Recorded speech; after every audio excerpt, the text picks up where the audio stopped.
What's up, guys? Let's do this transient state problem, which is from chapter 11, problem section. It's number 2.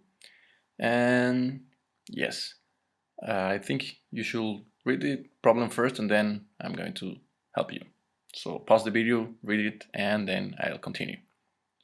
So we're talking about 150 kilomoles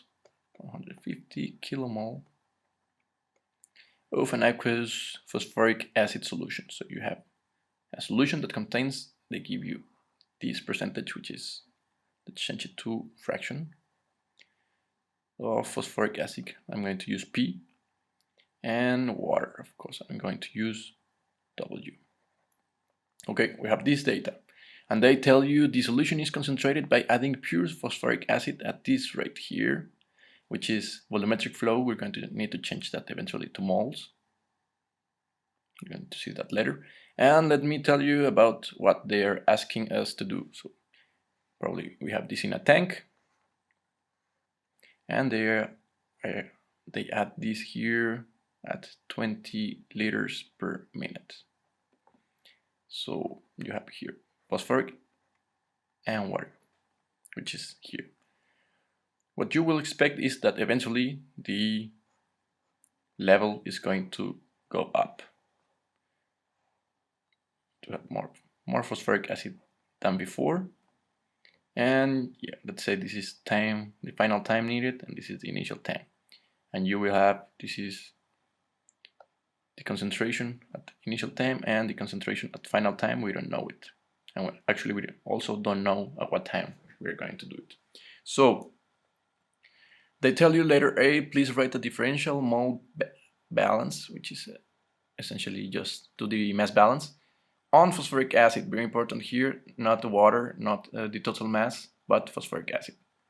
And please give the initial conditions, which we already have here.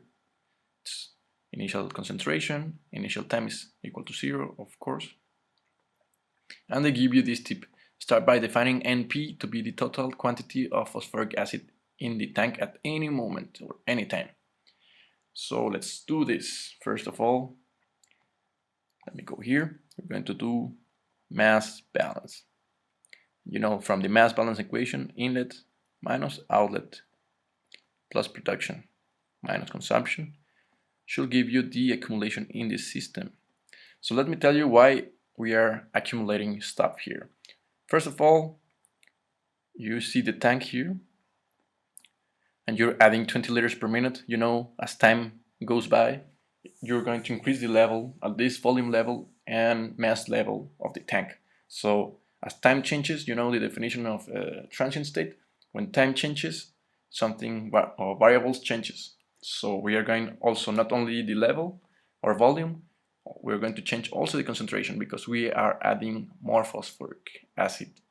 So eventually you're going to get more phosphoric acid here, and you're going to concentrate it.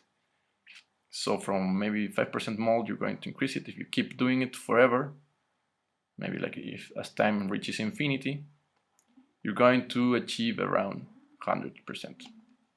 Okay, but of course we're not going to do this. Probably we're going to do some 5 minutes, 10 minutes, 20 minutes, who knows. And you will expect, of course, to be between this range. Okay, let's continue with the mass balance. We have no outlets. We have only inlet, which is the 20 liters per minute. Production, no, because we have no reactions. Consumption, no, because the same reason. And accumulation, yes, we have accumulation. So our mass balance get into this form, which is kind of nice. And yeah, let's analyze the inlet. Inlet is these 20 liters per minute. And you know we don't like liters, so if we use the density, we're going to have mass per time. And if we have the molecular weight, which is easy to get, we can get mole per time, which is what I want. I want moles because I have everything in moles, and probably they are asking me, let's go here. Yeah, they